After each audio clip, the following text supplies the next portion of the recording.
안녕하세요.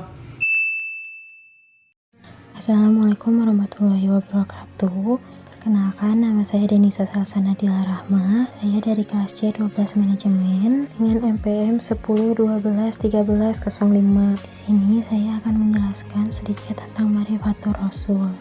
Yang pertama ada hajatul insan ila rasul atau kebutuhan manusia kepada rasul. Setiap manusia diciptakan oleh Allah dengan fitrah, di mana manusia suci, bersih, dan memiliki kecenderungan yang baik ke arah yang positif. Di mana fitrah ini perlu diaplikasikan dalam kehidupan sehari-hari melalui petunjuk Al-Quran dan As-Sunnah yang memerlukan panduan atau petunjuk dari Rasul untuk melakukannya. Dan dengan melakukan petunjuk dari Rasul, maka kita akan mendapati ibadah yang sahih.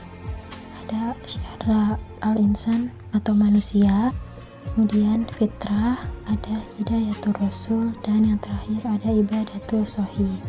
Al-insan atau manusia. Manusia diciptakan oleh Allah dengan diberikan banyak kelebihan dan keutamaan dibandingkan dengan ciptaan Allah yang lainnya, sehingga manusia mampu menyandang predikat sebagai khalifah Allah di muka bumi. Namun manusia juga memiliki keterbatasan, diantaranya gelisah dan tergesa-gesa jika mendapat cobaan, dan gembira bila mendapat nikmat. Fitrah dapat dijadikan sebagai saksi bagi segala perbuatan baik buruknya manusia. Di antaranya ada wujudul khaliq, kewujudan pencipta merupakan sesuatu yang tak dapat diingkari, yang dimana manusia pada dasarnya mengakui kewujudan pencipta. Yang kedua ada ibadatul khaliq, di mana manusia mendapati perintah dari Allah untuk beribadah dan mengabdi padanya.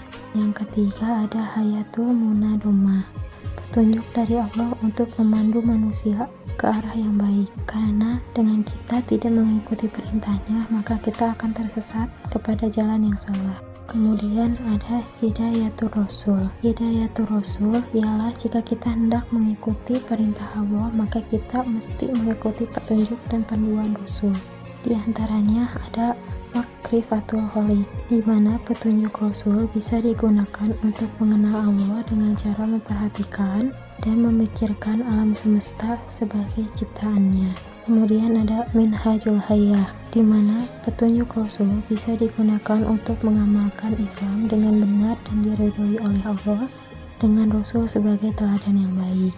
Kemudian ada ibadatul sahih. Ibadatul sahih adalah ibadah yang menyembah Allah dengan panduan mengikuti Rasul. Kemudian ada ta'rifur Rasul, pengertian an-Rasul. Dari segi bahasa, berasal dari kata rosala yang berarti mengutus. Sedangkan kata Rasul adalah bentuk masdar dari kata rosala yang berarti utusan. Dan secara istilah, kata Rasul artinya seorang laki-laki yang dipilih dan diutus oleh Allah dengan membawa risalah kepada umat manusia. Adapun dua kunci memahami definisi ar-Rasul. Yang pertama ada hamirur risalah, ialah membawa dan menyampaikan risalah. Yang kedua ada udwatul fit takbikir risalah, ialah udwah atau contoh bagi umat manusia dalam melaksanakan ajaran yang dibawanya. Kemudian ada pun ciri-ciri khusus pada Rasul, ialah satu, memiliki as-sifatul asasiyah, adalah sifat-sifat dasar yang layak baginya seperti sidik, amanah, tabligh, dan fatonah. Memiliki mukjizat atau perkara luar biasa yang bisa dilakukan dengan izin Allah untuk melemahkan mereka yang menentangnya. Kemudian adanya al-bisyarah, berita gembira kedatangannya.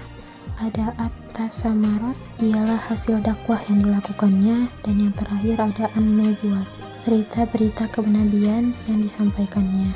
Kemudian ada makanatur Rasul atau kedudukan Rasul. Yang pertama ada abid min ibadillah atau hamba di antara hamba-hamba Allah. Rasulullah Shallallahu Alaihi Wasallam adalah sebagai hamba dan manusia biasa yang juga makan, minum, beristri, dan juga melakukan aktivitas seperti manusia biasa. Hanya saja yang membedakannya adalah beliau diberikan wahyu oleh Allah untuk menyuruh kita mengilahkannya. Kemudian insan atau manusia. Sebagaimana manusia, beliau juga makan, minum, beristri, dan juga melakukan aktivitas seperti manusia. Rasul juga memiliki nasab, yang dimana Rasul juga merupakan anak dari bapaknya dan seterusnya, dan tetapi beliau dilahirkan dari keluarga yang suci dari Cina di tengah masyarakat kotor di Mekah.